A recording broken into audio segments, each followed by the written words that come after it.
कभी किसी बुजुर्ग ने ऐसा आपके साथ अपना एक्सपीरियंस शेयर किया हो जो सुन के लगा हो कि ये कैसे संभव है? मतलब बहुत बहुत एक्सपीरियंस है कि कई तो इसमें ऐसे है कि उसने उनकी जुबानी में गाड़ी के नीचे पैर नहीं रखे हैं। मतलब कोई बड़े कापड़ के व्यापारी थे, ये थे, लेकिन धीरे धीरे तीनों बेटों को शादी कर दिया, सबके नाम पे संपत्ति कर दी। उसके बाद में जैसे जैसे जैसे जिसकी शादी होती गई, सब अपनी बीवियों को लेके उड़ गए। अब माँ बाप यहाँ अकेले पड़े हैं, ना खाने के पैसे हैं, ना दवाई के पैसे हैं, ना कुछ कोई देखने वाला है, ना कोई रोने वाला है। कभी किसी के बच्चे के साथ आपका कभी कन्फ्रंटेशन हुआ, सामना हुआ, जहां आपने किसी के बच्चे को डांटना पड़ा हो कि कैसे अपने माता पिता को से छोड़ दिया?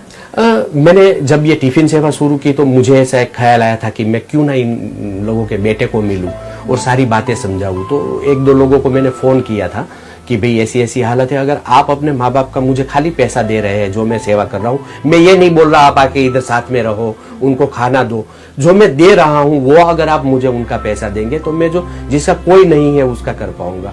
तो उन लोगों की बात सुनी, उन लोगों का जब मैंने फोन पे टोन सुना तो मुझे वो बोल रहे हैं कि शायद मैंने आपको फोन किया था क्या मेरे माँ बाप को आप टिफिन दो, या मैंने लेटर लिखा था क्या आपको कि मेरे माँ बाप को टिफिन, मैं नहीं दे रहा हूँ, तू भी मत दे। तो ये बातें सुनने के बाद मुझे ऐसा लगा कि मेरा ट्रैक जो है वो सिर्फ सेवा करना है, मुझे किसी को समझाना नहीं है।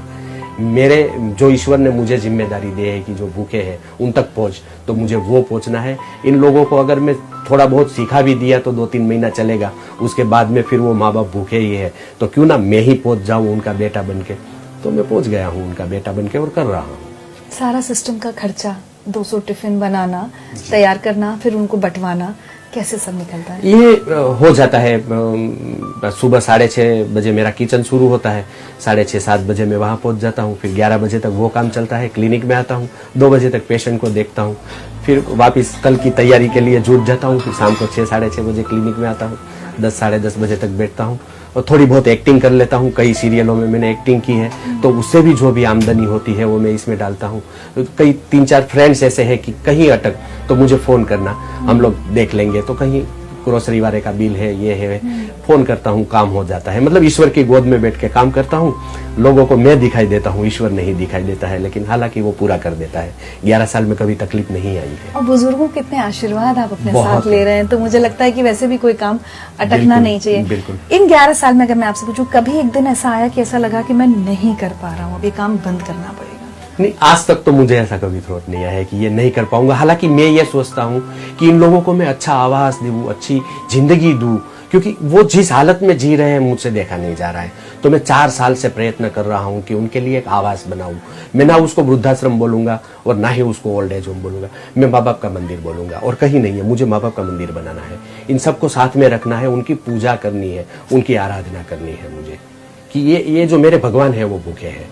तो मैं आपके जरिए मैं सबको वही प्रार्थना करूंगा कि अगर आप नहीं कर सकते हैं तो कुछ नहीं, लेकिन आप जो है मुझे सहारा दीजिए। मैं इन भगवान को, मैं इन ईश्वर को, मैं इन सबकी सेवा करूंगा, मैं पूजा करूंगा माँ बाप की। 11 साल में सबसे यादगार कोई बुजुर्ग की कही हुई बात जो आपको ऐसा लगता है कि बस यही मेरी ताकत है, इसके दम पे मैं कुछ भी कर जाऊंगा?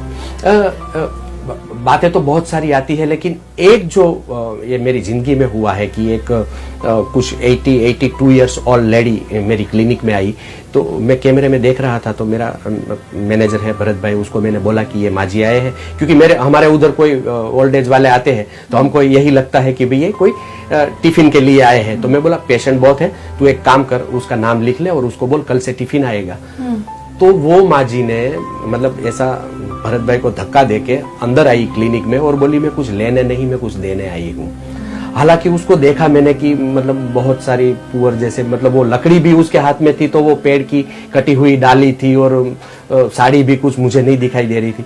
उसने यहाँ आके कुछ कपड़े में कुछ बांधा था, तो वो मेरे टेबल पे उसने खोल के रख दिया कि ये सारा जो है तेरे टिफिन सेवा में यूज कर लेना। उसमें 10 पैसा भी था, 5 पैसा था, 2 पैसा था, 25 पैसा था।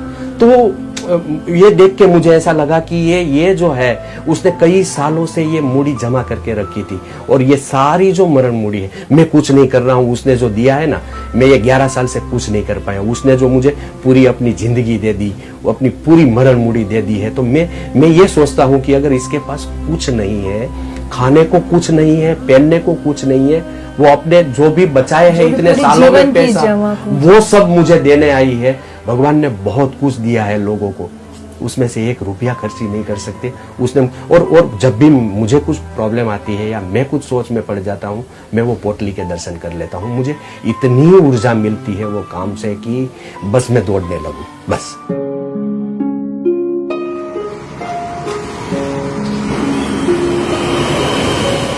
मैं अकेला ही चला था जाने बे मंजिल, मगर लोग साथ आते गए और कारवां